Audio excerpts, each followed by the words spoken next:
Welcome, everybody. Welcome to Together Tuesdays. I'm Annie Burke, and I'm lucky to be Together Bay Area's Executive Director, and I'm going to be your host today. Really, really glad that you're here. So as you come into this space and as we set the table for today's member showcase about practicing equity, we want to make visible three things that are typically invisible. First, that this is native land that we are all on today. This place now called the Bay Area has been home of tribes and bands for 10,000 plus years. The Indigenous people lived here in harmony on these lands. My colleagues and I at Together Bay Area, along with our members, many of whom are here today, are working to learn about the wrongs of the past and working to get it right in the future. We thank the Amamutsa Land Trust, the Muwekma Ohlone tribe of the San Francisco Bay Area, and Segura Tay Land Trust for being members of Together Bay Area and for their participation in shaping this regional coalition. Will you join me right now in making the Indigenous lands that we're all on more visible? Click on that chat button in the Zoom and tell us where you are, what Indigenous lands you're zooming in from, what Indigenous language is spoken where you are, if or how you're supporting or partnering with the local tribe or Indigenous group. Let's share and learn together. We're also putting in the chat some resources for you if that is helpful. Really want to see and hear, learn from all of you who are here about what you're doing, what you're learning, where you are, and to connect around something that typically isn't talked about too much or historically has not been talked about enough. Seeing lots of different answers, different stories. Thank you so much for sharing. While you do that, I'm going to continue setting the stage for today's conversation to say that you all belong here. We welcome all of the difference that is represented in those beautiful Zoom rectangles, no matter who you are, how you identify, how you present, how much money you make, where you live and with whom, what holidays you celebrate, how many tabs you may have open in your internet browser. We welcome you. Thank you all for being here, and thank you for being you. The third thing that I want to make explicit before we jump into all the things that we're going to talk about today is that systemic racism is perpetuated when we don't talk about it, especially when white people don't talk about it. Today, you'll hear from leaders who identify as people of color and leaders who identify as white. These folks volunteer to share about what they're working on. We're grateful to each one of them for signing up to get on this virtual regional stage and talking about changing the systems that we work and live in. Now, let me tell you a little bit about Together Bay Area. We are a regional coalition of nonprofits, Indigenous tribes and groups, and public agencies, all working for climate resilience and equity. We're a small staff of two, the other half of the staff you'll meet in a minute, with a team of contractors who support our operations and our programs. We are governed by a dedicated board of directors, many of whom are here today. If you can raise your hand or either real hand or Zoom hand, thank you very much for being here. And we are powered by almost 70 member organizations, some of whom you'll meet in just a few minutes. All of these people make this regional coalition possible. Our members are doing some really amazing things. I can really talk for a long time about how cool our member organizations are and how much important work they're doing. And we designed this Together Tuesday event series to highlight them. Today is our second Together Tuesday. The first was in September, and we focused on biodiversity during California Biodiversity Week. And the final one in this three-part series will be on November 9th, and we'll be focused then on Indigenous leadership. Today, we're talking about practicing equity.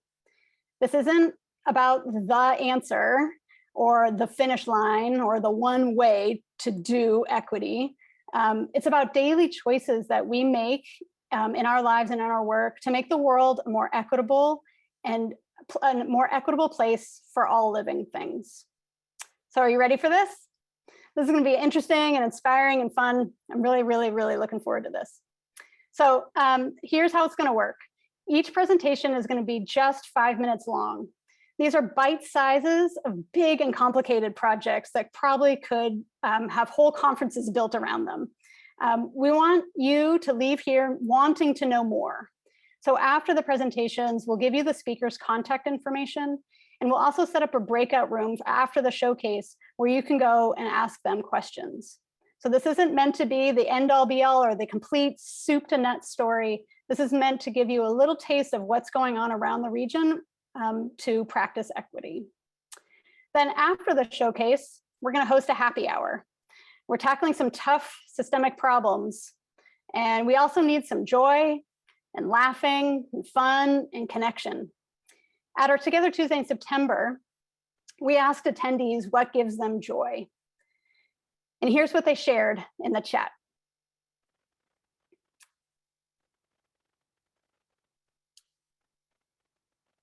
Attendees at that event talked about their kids and nature and the world having an amazing capacity to write itself. It was really an inspiring conversation about what's possible. And we want to carry that forward into this conversation and into the next Together Tuesday and into the work that we're doing. So after the showcase, we will have breakout rooms set up with a trivia game and a geography game, both of which we heard rave reviews about from our September Together Tuesday, but I'll tell you more about that later. What I really want to do now is introduce you to two great people who I have the honor and privilege of working with. Ariana Rickard is a political director and our trivia game developer, and Blanca Hernandez is a Together Bay Area board member and conversation starter. And in her day job, Blanca is director of programs and partnerships for Yes Nature to Neighborhoods. Ariana and Blanca, take it away. Thank you so much, Annie. So welcome everyone. Let's get the conversation going and find out who's here. So we have 3 questions for you, and please respond in the chat. First question, your name, the organization or agency or tribe that you're with, and how you're feeling right now in 1 word. So please head on over to the chat and share that.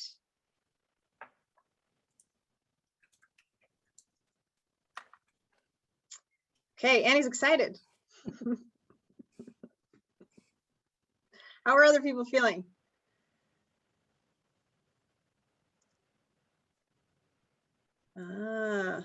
Abby is sore from a flu shot. Susan Kirks is anticipating. Casey, overwhelmed, over-zoomed, curious, positive, grateful. Well, thank you for sharing. And now I'm going to turn it over to Blanca. Thank you. All right, y'all. So what is something that you practice, something you do regularly, with intention? It could be anything. It could be professional, personal, mental, physical, whatever the case might be. Please put that on the chat. I can start by saying I practice walking every day, walking with a dog. That is what brings me joy, and it is so regimented because he won't let me off the hook any day. And in fact, I'm already due for it, my evening walk. So let's see what other folks are saying. Swimming in the bay, yay! Oh, that's so awesome. Let's see. Woo, so fast. Seeking balance, yes. Somebody playing piano. Oh. Daycare for 2 rescued horses. Oh my God. Wow, beautiful. Ariana. Yeah, oh my goodness, they just keep going. Thank you all for sharing. It's coming so fast, I can't even read it. I know. We're gonna have to save the chat and go back through and hear about all these things that people are practicing to stay positive and healthy.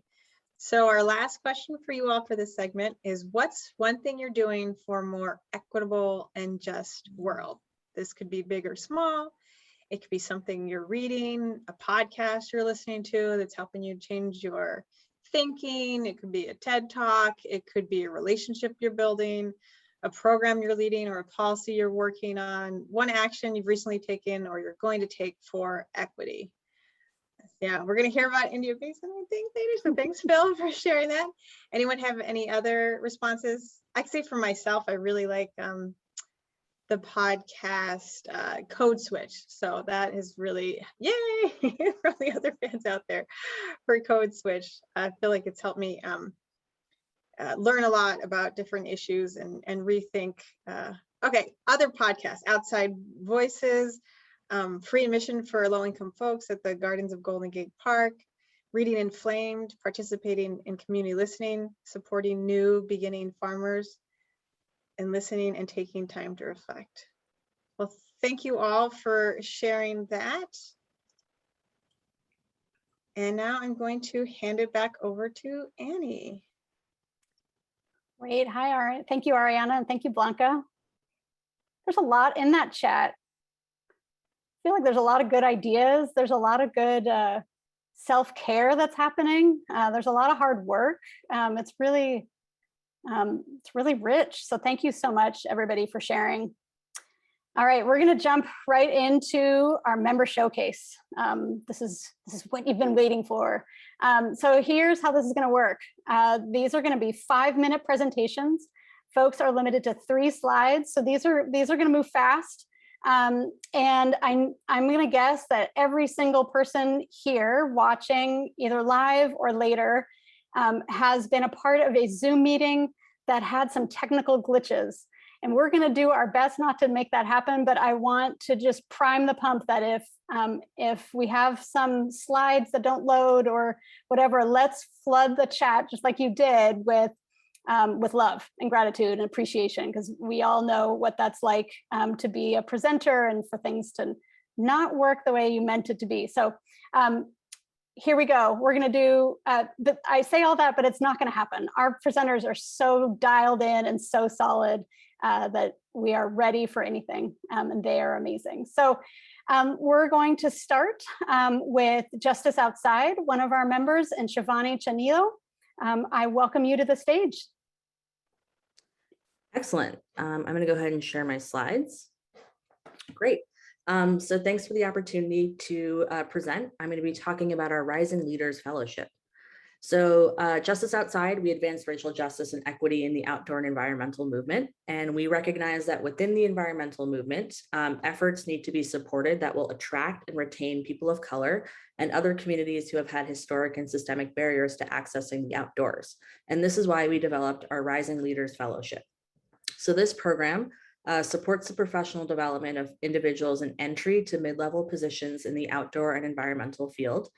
We primarily prioritize Black folks, Indigenous folks, and people of color, though white folks have joined the program. And each year, we've run it for the last 7 years, we welcome 15 to 20 individuals into an 8-month-long cohort series that's focused on expanding equity, inclusion, and cultural relevancy in their work and that of their organizations. The fellowship prepares fellows to be more confident, culturally relevant, and collaborative leaders with the skills and perspectives that influence their organizations to adopt more equitable and inclusive practices. We find that fellows develop personally and professionally in 3 key areas: expanded perspectives and awareness, increased confidence in initiating conversations and making change, and improved technical skills relating to organizational management with an equity lens. Our program has 3 components. There are monthly sessions, individual coaching, and project-based learning. Each month, fellows come together in 4-hour sessions. They used to be in person, they're now virtual, to build community and dive into some of the learning topics you see listed here through facilitated conversations with Justice Outside employees. Fellows also receive 3 hours of individual coaching throughout the program to support them in career development and in processing the emotional components that come up when leading racial equity initiatives within an organization. Like I said before, fellows also engage in project-based learning to implement what they're discussing in our sessions. And in previous years, fellows have taken on individual projects within their organization, like increasing program accessibility for folks with marginalized identities, revising hiring, recruitment, and onboarding practices to center racial equity, or even facilitating trainings for their colleagues to spark organization-wide conversations about racial equity.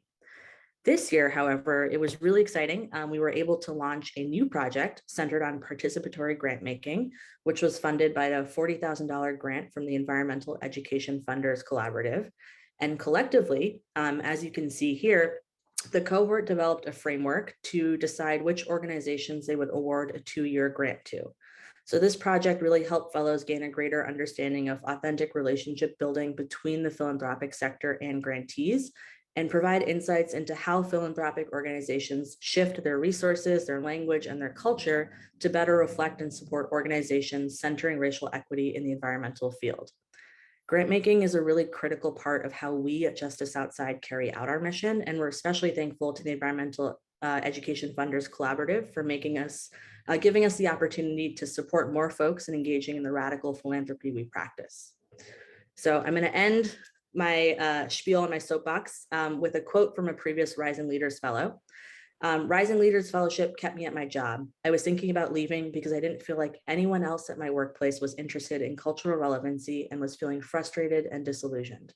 RLF gave me the community and feeling of support I needed to make the choice to stay at my workplace and the tools to talk to management productively to make changes in our staff trainings and the way we relate to our participants. And that is it. Thank you all so much for listening. If you have questions, I will be in a breakout room. Thank you so much, Shivani. That's a really powerful program, and really appreciate you sharing it with us today. And thank you so much for being a part of breakout room afterwards in case folks have questions. Really appreciate you. We will also be sharing out a document with all attendees with project descriptions and contact information. So if you're curious and want to follow up with some of our presenters, we want to facilitate that and make that happen. So thank you, Shivani. Our next presenter, we're going to head down to the Peninsula, and I'm very excited to welcome Taylor Jang from Peninsula Open Space Trust. Taylor. All right. Thanks, Annie. So today I'm going to be speaking about internal equity initiatives at Post. So in addition to my day job in stewardship, I also helped design and lead 6 different capacity building sessions this summer. So this is a point in time for Post, and we are a work in progress here. We've been working on DEI for 5 years now, and in that time, we've created a 3-year plan with 4 goal areas shown on the leftmost column of the slide here. We've hired a new DEI director who started last month, and we've experienced our share of both progress and setbacks.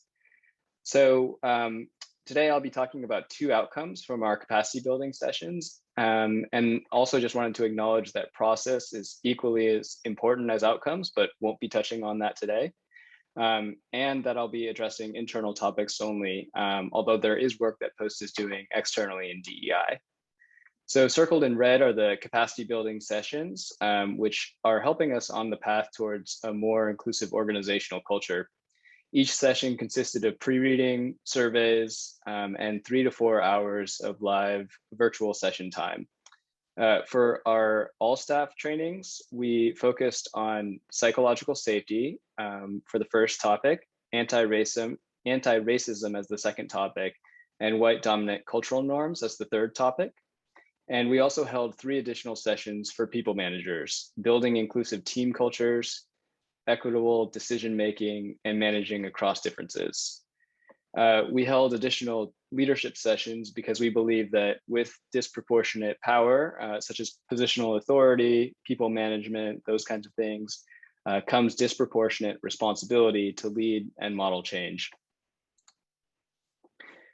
This slide is a summary of 6 stages of organizational development, starting with exclusionary on the left and fully inclusive, anti-racist, and multicultural on the right.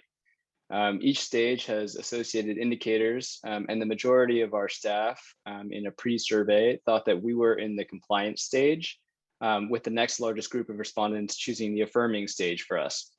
So in the compliance stage, the organization sees itself as non-racist and makes official policies regarding diversity, but is unaware of maintaining white power and privilege.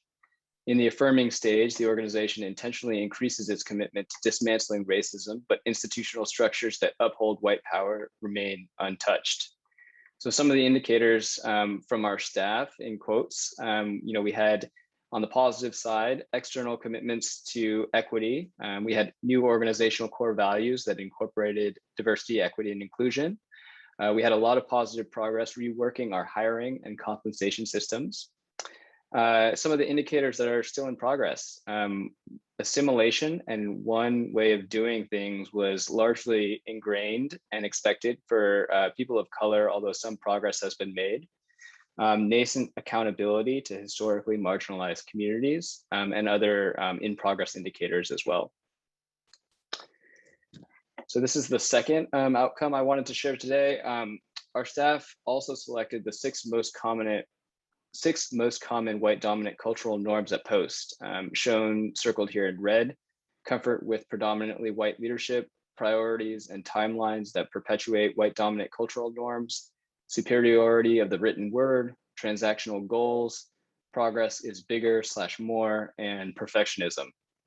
A definition: white dominant cultural norms are defined as dominant standards of behavior embodied by the vast majority of institutions in the US. Both white people and people of color uphold these characteristics. These are interrelated and not mutually exclusive. And these are finally specific in that there would be a different set of leading norms for your organization if you took this assessment. So to accompany the definitions of these norms, we have specific examples detailing how these show up within posts, as well as the impact that they have. These capacity building sessions have helped us to develop shared understanding and new language, while also inspiring us to follow the examples of others that have been on this path before. So the work now for us is to turn awareness into action using antidotes for these norms. One example of that, an antidote to perfectionism is treating mistakes as opportunities for learning, creating space for people to share appreciations for each other. So we'll also have a need to customize this antidote individually based on our job functions and cultivate this collectively. So where we're going from here, implementation, just want to end by saying that while a skilled DEI consultant can help us facilitate these conversations and provide resources, it's the job of our staff to build and maintain a more inclusive organizational culture. Thanks. Woo. There's a lot in there, Taylor. Thank you so much for sharing. Really appreciate the work that you and your colleagues at Post are doing. There's really a lot to process, and 5 minutes is not enough. But thank you for giving us a taste. Great. Our next presentation, and I told you we were going to move fast, and I'm already feeling like I want to slow down, but we're going to stay on task here so that we can hear from all of these great member organizations. Our next presenter is Brown Girl Surf, Adriana Guerra, and she's going to talk about culture creation, safety, and belonging at Brown Girl Surf. Welcome.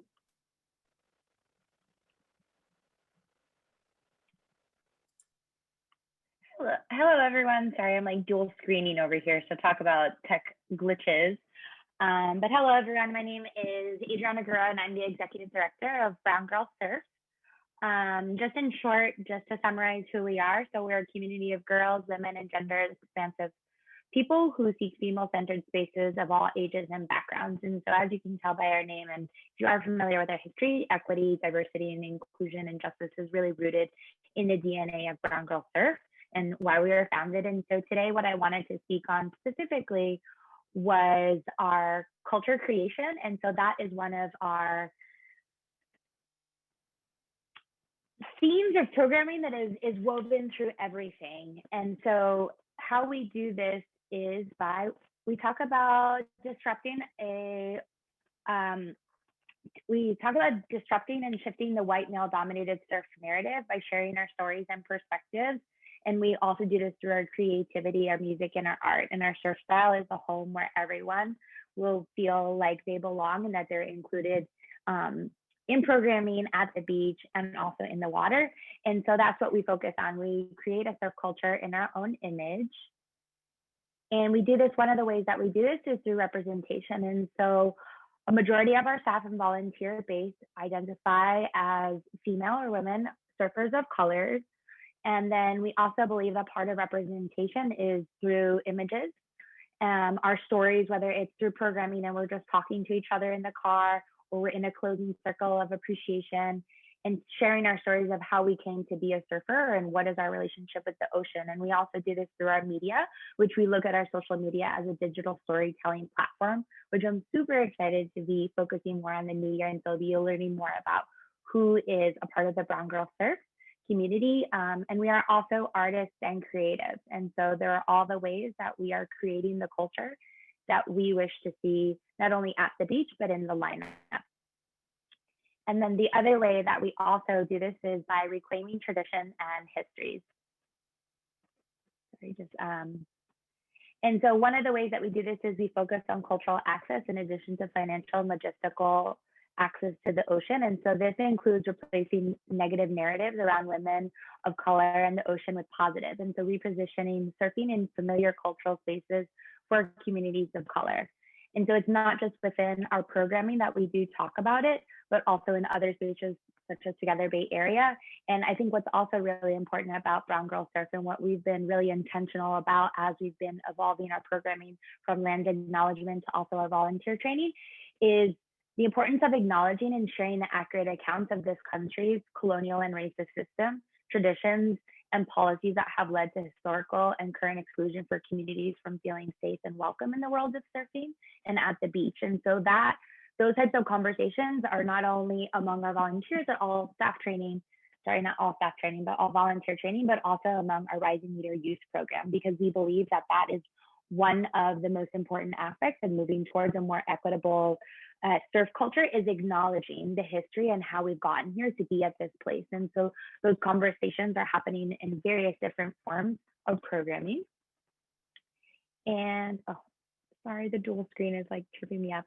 And the last thing, which I think has been really exciting for us that I just wanted to share through our work in the Marine and Market Equity cohort that we are part of is Brown Girl Surf has been able to take a lot of our informal practices, you know, just having conversations and checking in with each other people, but also document, you know, what are, I don't want to say formal, right? Like Taylor had just explained the worship of the written word in the nonprofit space, but how are we being explicitly inclusive in all of our language, from the website to onboarding to staffing? And so that's what we've really been focusing on, is taking what we talk about our community agreements and norms and how we're creating these 4 pillars in the way that we uphold our community. And that can be participants, to volunteers, to other community stakeholders, funders, to program partners. And so those have been 4 things that we've been working on. As also, I want to acknowledge that this work is evolving and it is an ongoing journey for us. And so I just wanted to share that link to you all of, and also being completely transparent of, the work is ongoing and shifting. And so that is something that we're working on, about how we within our own organization and our community address and have been having conversations around power and privilege, and how that does influence and impact some of the ways that we do show up in programming as staff or volunteers in other spaces. Great, thank you so much. Again, so much to process and chew on, and I hope that you'll share that link with us in the chat, and also we can follow up with you, make sure that it's available for folks to see off afterwards. So thank you so much, Adriana, for being a member of Together Bay Area. All right, we are moving from the Peninsula and the beach to San Francisco. Want to invite our next speaker to come on stage. The Trust for Public Land is going to, Eric Cepeda Flores is going to talk about the Buchanan Street Mall, otherwise known as Buchanan Change. Welcome, Eric. Really glad that you're here. Take it away. Thank you, Annie, and it's great to be here with you all. Hello again, my name is Eric Cepeda Flores, and I'm a community organizer with Trust for Public Land. And we're so thankful for this opportunity to share the incredible work that's been ongoing along the Buchanan Street Mall. So for quick context, the Buchanan Street Mall is a 5-block neighborhood park located in the Western Addition neighborhood of San Francisco, directly adjacent to almost 3,000 public housing residents coming from diverse racial and ethnic backgrounds. This is also a historically Black neighborhood. A once thriving Fillmore Jazz District was negatively impacted by the effects of urban renewal and continued disinvestment that devastated the community. This park project seeks to address these historical wrongdoings, support the growing local arts and culture, and ensure the park provides a safe corridor and ample opportunity to recreate. This effort was initiated through the grassroots organizing of Tyrone Mullins, shown here, the founder of Green Streets, a nonprofit developed to educate the community around waste management, and the continued support of Citizen Film, another great local nonprofit focused on community storytelling and documentary filmmaking. The Trust for Public Land was invited to join this effort to support the community. And we prioritize our projects based through an equitable lens. And this project in neighborhood was prioritized due to the demographic information, such as household income, park access, number of youth, families, and seniors. And in addition, the Buchanan Street Mall neighborhood sees one of the most drastic wealth inequalities in the state of California, being located directly adjacent to the affluent neighborhoods of Hayes Valley, Pacific Heights, and Lower Haight. We believe that key components that distinguish this project and have allowed for the continued progress are these three pillars here: committed partnerships, meaningful community engagement, and innovative phasing strategies. So our committed partnerships initiated in 2014, the key partners, Citizen Film, Green Streets, and the San Francisco Recreation and Parks Department, alongside the Trust for Public Land, have been committed to continued community engagement and ultimately delivering the full 5-block park renovation. For meaningful community engagement, our partnership supports grassroots organizing while attending existing community events, cultural events, and amplifying the diverse voices in the neighborhoods through extensive engagement. And one key example of this is the community task force that was created, which included 36 local residents, including 7 youth leaders, Green Streets' team of working adults, and 7 elders, really focused on bringing up the expertise and knowledge of the residents and local leaders. And third is our innovative phasing strategy, which showing here a visual timeline. Starting with the activation phase, small seed funding allowed for this activation phase, which resulted in the temporary installation of an audio dome shown here, which included gardens, benches, and projected community storytelling through the domes that were created with the support from Citizen Film, the Exploratorium, and the community members actually designing them. Continued engagement allowed for this visioning phase, in which the project team co-created a 34-page resource documenting the Fillmore history, addressing legacies of urban renewal, identifying neighborhood character and community values, and ultimately creating a visioning roadmap of what the space could look like. And although construction may take many years, our visioning plan has guided us through the planning and design phases. And ultimately, we're so excited to celebrate a start of construction for the first phase with the community, while continuing seeking funding for the remaining phases. And I'd just like to take a moment to acknowledge the faces of the community here. So on the top left, here's Maddie Scott, a community member that actually helped design the audio dome through this modeling workshop. Here's a photo celebrating the completion of the audio domes and these monumental gateways that invite the community in. This is a photo from a pumpkin patch celebration, and I believe the pumpkins were grown from garden beds that were built during the activation phase. So just a few of the faces here in the community. And ultimately, we are hoping that we are utilizing the park project as a catalyst for positive change, with the overall goals of connecting all 5 blocks, creating opportunity for social exchange, engagement, and interaction, creating garden beds serving the requested needs of food justice, native plants, and stormwater education, as well as therapeutic aromatherapy, and of course, providing ample opportunity for play and recreation. And again, here are a few more photos of community members. So here is a local young person speaking at City Hall, advocating for the community, and the excitement of kids being able to see food that they've grown. And this was, I believe, a backpack giveaway event that brought the community in and had this kind of chalkboard style of getting people's hopes and desires out. So I'd just like to thank all of our partners that have been with us along the way, and looking forward to answering any questions in the pickup groups. Thank you.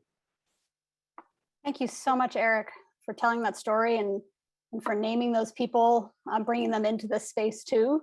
Really appreciate what you shared and really appreciate you. So thank you very much. Thanks. I'm feeling both like I want to hug all of our speakers and also ask so many questions. So really, so far, thank you to everyone who's presented. And we have 3 more, which I'm really excited to introduce now. We were just in San Francisco with Eric, and we'll come back to San Francisco in a few minutes. But now we're going to head over to Contra Costa County with Brian Holt from East Bay Regional Park District to talk about the Thurgood Marshall Regional Park, home of the Chicago 50, Port Chicago 50, excuse me. Welcome to the stage, Brian. Thank you very much. Thank you, Annie. I'm going to do my best to do justice to this in 5 minutes here. But yeah, talking about the Thurgood Marshall Regional Park, home of the Port Chicago 50. And you see a map up on here where we're talking about. This is a new regional park in the city of Concord. It's really the green belt between the city of Concord and Pittsburgh. It's 2,500 acres.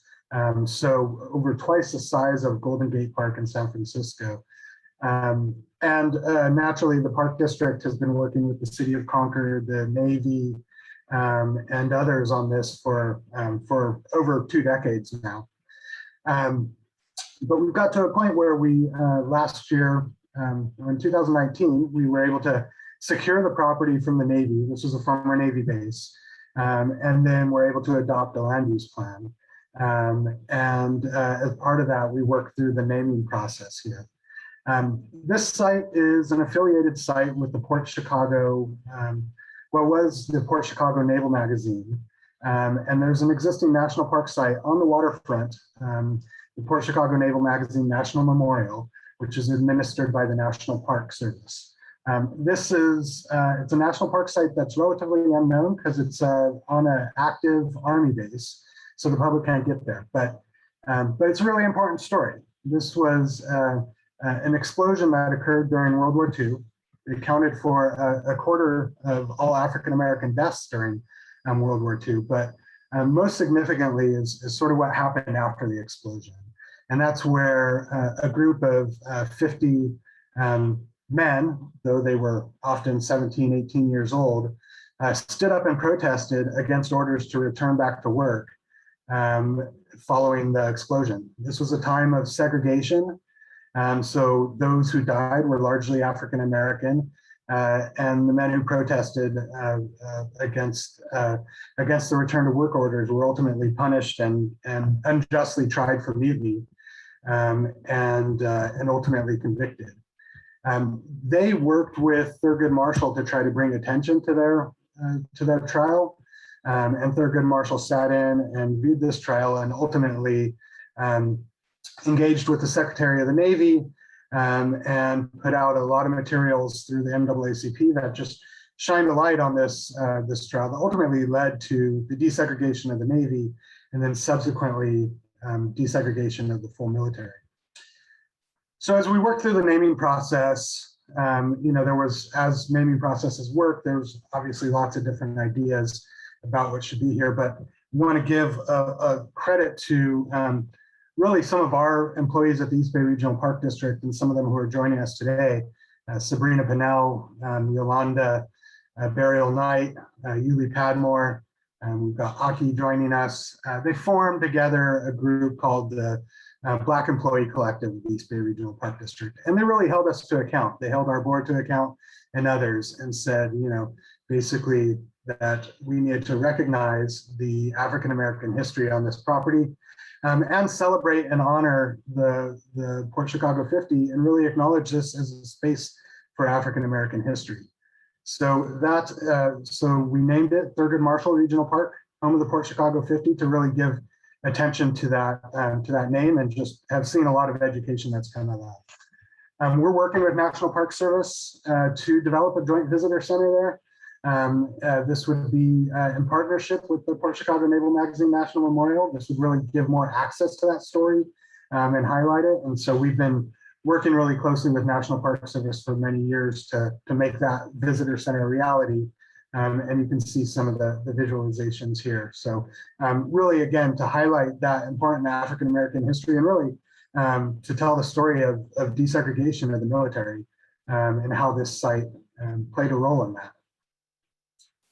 But in the interim, that's going to take a long time. So I just want to also acknowledge our great interpretive staff, and I know Kevin Downstra is joining us here today. Right now, in this sort of phase 0 until we can have a visitor center, they're doing a lot of work in terms of just telling this story. Working with National Park Service to put out materials. We have a number of videos on YouTube. There have been different Facebook events to tell the story of Port Chicago, and then just a series of site tours to just build awareness and the understanding of this important history.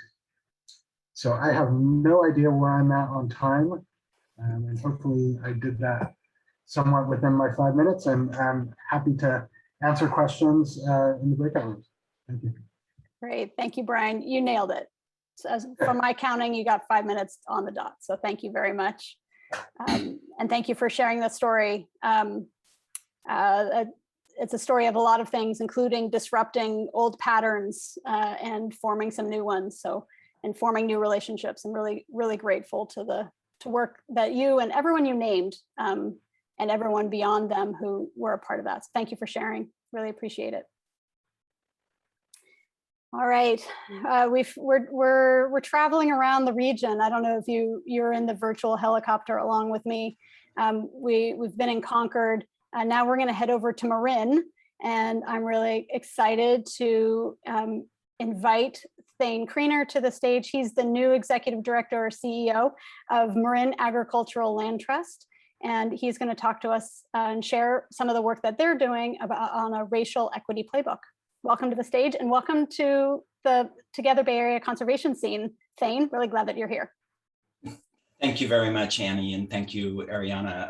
I'm Thane Kriener. As Annie said, I've been at MALT for about 6 months now, and I joined because I believe we have a really unique opportunity to transform our food systems to ones that are climate beneficial and racially just.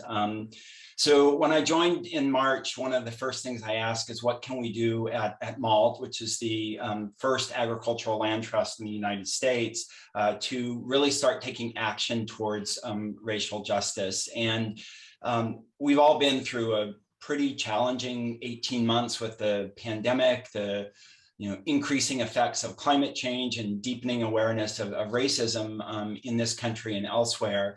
And one of the projects that I worked on before coming to MALT with my business school classmates was creation of this racial equity playbook. And it's really a set of tools that helps organizations take specific action to drive racial equity within those organizations without engaging consultants. So there's 3 pillars, and you've already heard about these from some of the other folks today and in the chat.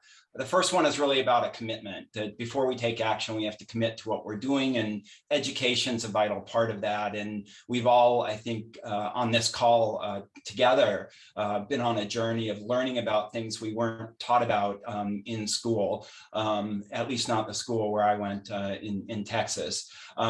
Signing pledges. There's a pledge on the Racial Equity Playbook website. There's a lot of other pledges. It's really important in organizations to have your board on board. And that starts with having conversations about diversity, which, as we heard earlier, can be pretty uncomfortable for people coming largely from a place of white privilege. But it's essential if the organization is going to take real action and make a real difference in the world. And then looking at your organizational values and ensure that you include diversity and inclusion in those values in some way. The second pillar is really about accountability, that taking action doesn't matter if you don't measure progress towards it. And all of us, I think, have been through a baselining kind of process of how diverse are our organizations and our boards, and how are we going to measure progress, and what does that progress look like that's authentic and not tokenism. DEIJ, diversity and inclusion, I feel strongly, and one of the parts of accountability is that it is incorporated into strategic planning, not as something separate, but something that is integral to every action that the organization is going to take in affecting progress towards its mission, and then communicating plans on a regular basis. So one of my favorite books over the last couple of years that I've read is Isabel Wilkerson's Caste. And in it, she writes, the price of privilege is the moral duty to act. So action is the third pillar and my third slide. And there's a lot more about the action, and this is not complete. So when we think about DEI on diversity, when you think about bringing someone into your organization, it's really important that we go beyond our known networks, and you have to be intentional to reach beyond those known networks. And one of the things that we found in developing the racial equity playbook is most people rely heavily on referrals, especially with smaller organizations. Who do you know? Oh, I trust the people that I know, and therefore they're going to come on board more quickly. But that reinforces structural racism. It reinforces the networks we already know. So referral bonuses, things like that, are not helpful to a truly authentic and diverse environment. Challenge how you hire people and think about the skills you need rather than code words like culture fit. Include diversity specifically on your job postings. Require that every hire, there's a diverse slate of candidates. It may take a little bit longer to find them, but you may be pleasantly surprised at the incredible talent that's out there beyond your known networks. One of the things that a lot of diverse candidates appreciate is a statement that's really authentic about welcoming and inclusiveness rather than compliance-oriented language. And then something that we added recently based on my experience at Malt. So Malt has been working on all of these diversity aspects, and this is largely from Playbook 1. There's 3 different versions of the playbook that you'll find on the Racial Equity Playbook website. But a lot of our spend at Malt, and I think it's probably true at a lot of other organizations, is through consultants, contractors, and suppliers. And so ensuring diversity of suppliers and vendors and holding them accountable is another way to really redistribute wealth and drive diversity. Inclusion, unconscious bias training, we're all familiar with that. Leadership and board training, we have had, as many of you others have talked about. Taylor mentioned this specifically with Post, and its incredible work is providing training for the board and staff and having regular conversations on diversity. Looking at employee benefits to ensure that they're truly inclusive and welcoming of different kinds of benefits that different people might need and value, and then reviewing your organizational communications internally and externally. On the equity side, when hiring people, it's important to set compensation bands and source benchmark data. You can get very specific on it with AI now on benchmark data in the Bay Area, and publish the salary with the job description. That removes any implicit bias that hiring managers or others might have in bringing people on board, especially if it's unconscious bias. And it's not appropriate to ask people what they were making. If you set a range for the job and they're a qualified candidate, then you should offer them something in the range and agree to only within, negotiate with only within those bands only. So Malt is hosting a training on the Racial Equity Playbook. It's tomorrow by circumstance or serendipity at 4 p.m. You can see the bit.ly there. I'll post the link in the chat as well. And the intention really is to offer this resource, which is free of charge, to this Together community and the conservation community. as well, so that we can all start taking actions and provide feedback on ways that we can create a truly diverse and inclusive workforce in the kind of work that we do together. So hopefully that was helpful. I know I went pretty quickly, but I also know that we have short time and people want to get to drinking and dancing. So thank you again. Thank you, Thane. Thank you so much for sharing the Racial Equity Playbook. Really appreciate all that you shared. And we have one more presentation, and we're going to travel now across the Golden Gate Bridge down into San Francisco to a place called India Basin. And I'm really happy to welcome Phil Ginsberg. Hi, Phil. Hi, Annie. Thank you. It's a pleasure to be here. You've had such a great run of success on the tech. I'm sure I'm going to be the one that's going to screw it up. Can everybody see my screen? It looks great. And oh I'm my going God, to guess I pulled it off. And is that India Basin? Well, it is. So, I will, nice segue, Annie. Yeah, thank you.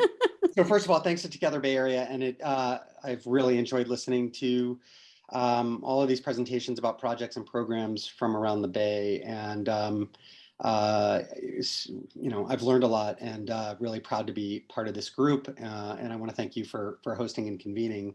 I'm speaking today on a really important project in San Francisco, and I'm the general manager of the San Francisco Recreation and Park Department, but this is not just my project, and it's not just Rec and Parks project. So I really want to acknowledge a lot of our partners that are involved in this, the A. Philip Randolph Institute, the San Francisco Parks Alliance, the Trust for Public Land, San Francisco State University, who I think is in the house, and most importantly, the Bayview community and the India Basin community, represented by a leadership group that is helping to guide us during this project.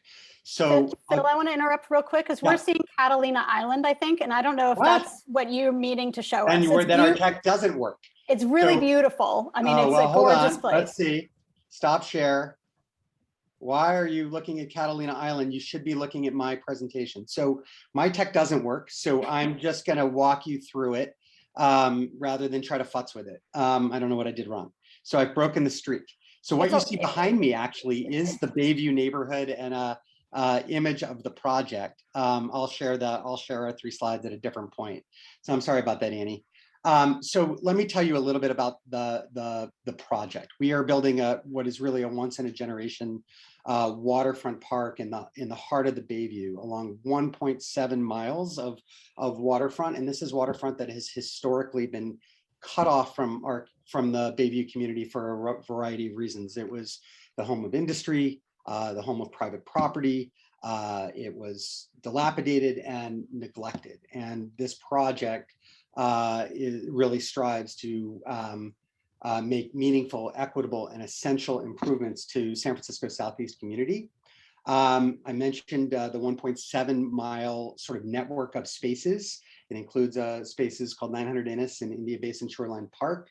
But it's a total of more than 64 acres of parkland for those of you who know the area, from Heron's Head all the way to something that's called Northside Park, the future Northside Park in the Hunters Point Shipyard area.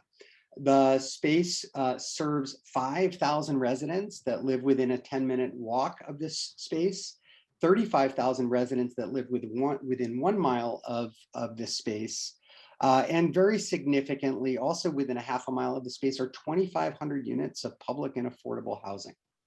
So this is a massive investment. This is one of the largest projects I've ever worked on in my 12 years at the helm of Rec and Park, and I would actually refer to it as one of the most important park projects in modern San Francisco history. So you know, massive investment, and the trick with massive investment and massive park development is, as my colleagues have already alluded to and shared, you know, parks are very much about power, even when it's not intentional. And our intent in this project is to distribute the power of this large-scale civic investment with a really robust, equitable lens. And the mission of the project, the special sauce, is how do you make significant public and private investment in a space that has been, you know, historically neglected, suffered from systemic racism, and do so in a way that helps to strengthen the stability and resiliency of the existing community, and a community that doesn't trust that you're really building this project for it, but rather for somebody else. So what our roadmap is, based on a couple of other projects around the country, is we have embarked on something called an equitable development planning process. And what that really is by having everyone at the table and developing a series of very transparent commitments and strategies, which are not only going to be documented, but they're going to be measured and reported on and constantly communicated about and advised on by community, that again will help strengthen the resiliency and stability of the neighborhood by leveraging every single dollar spent on this park project and every element of it to support the existing community. Our equitable development plan, which was guided again by a group of community leaders in the Bayview, focuses on arts and identity, jobs, transit, health, opportunities for youth, and housing security. And we view this tool as, it's a very different way for us to do park projects. We've always, we're working on Buchanan Mall, which is also a really important equity project. But normally when we think about building or redeveloping a park, we focus on what's happening within the park. This time we're really very, very focused on the neighborhood and the community, and making sure that this project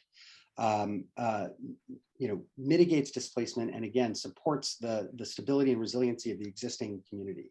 I think everyone here knows, and certainly my co-presenters understand the concept of green displacement, where again significant investment in a neighborhood can be destabilizing, and our goal is to again work with community to develop strategies that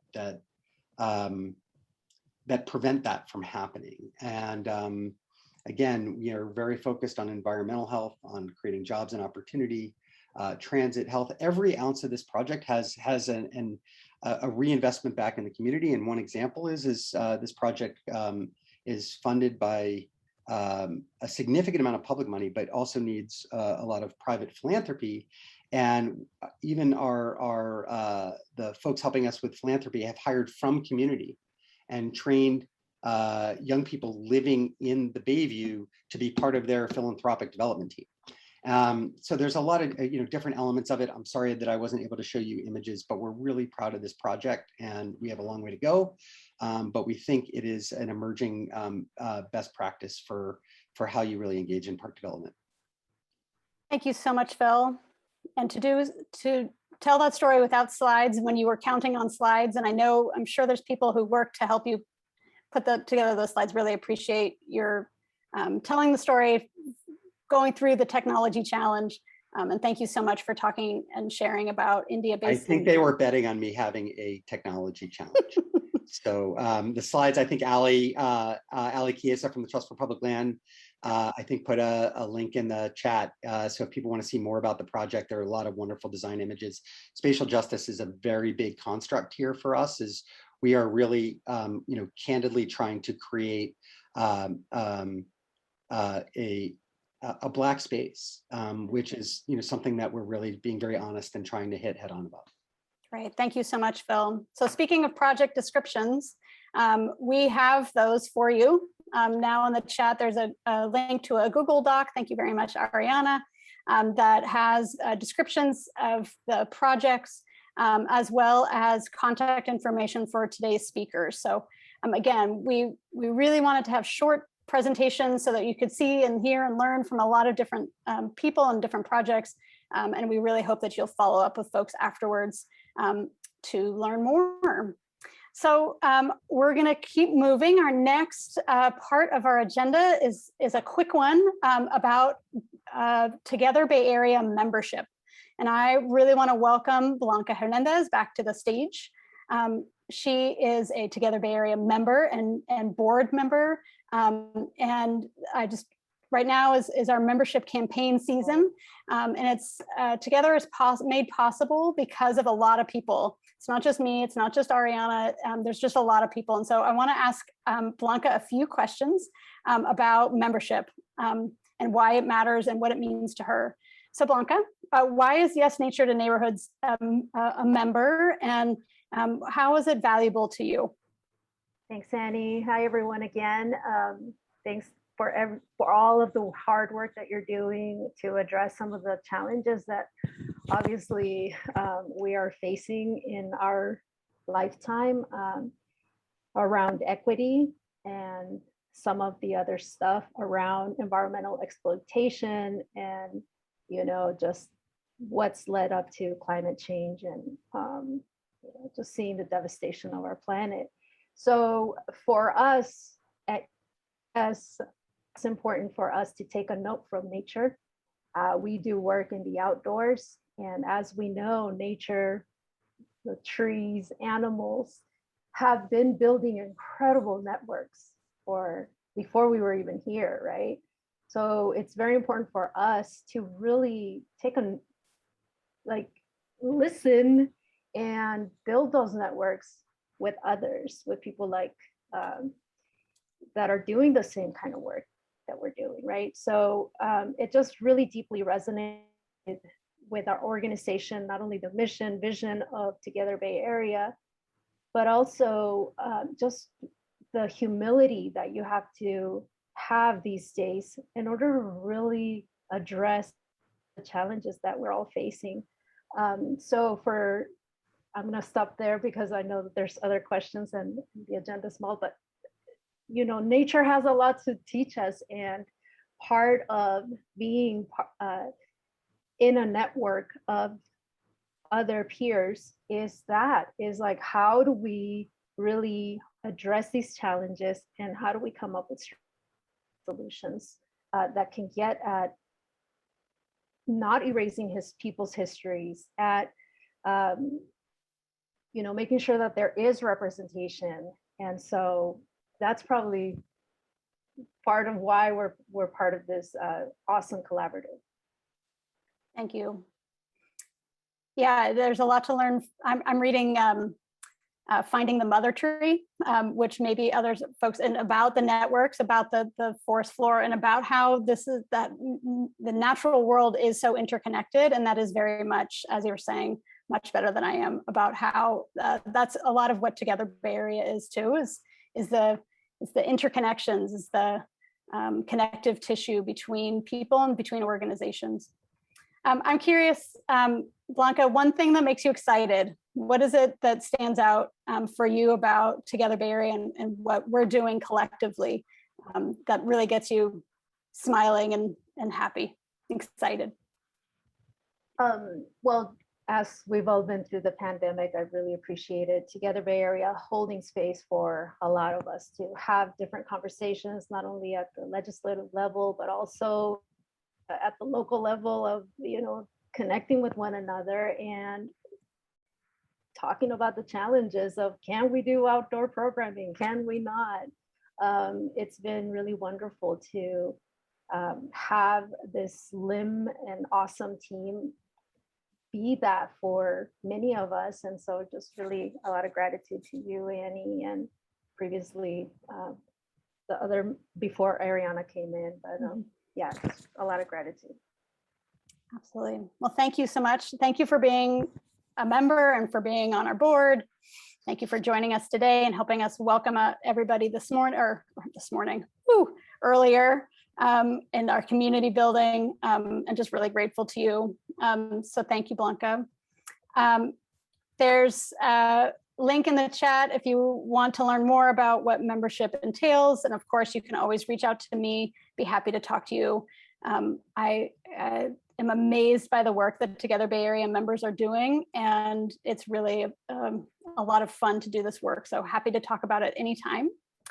I want to also invite you to join us at our next Together Tuesday, which is going to be November 9th, and we're going to be talking about Indigenous leadership.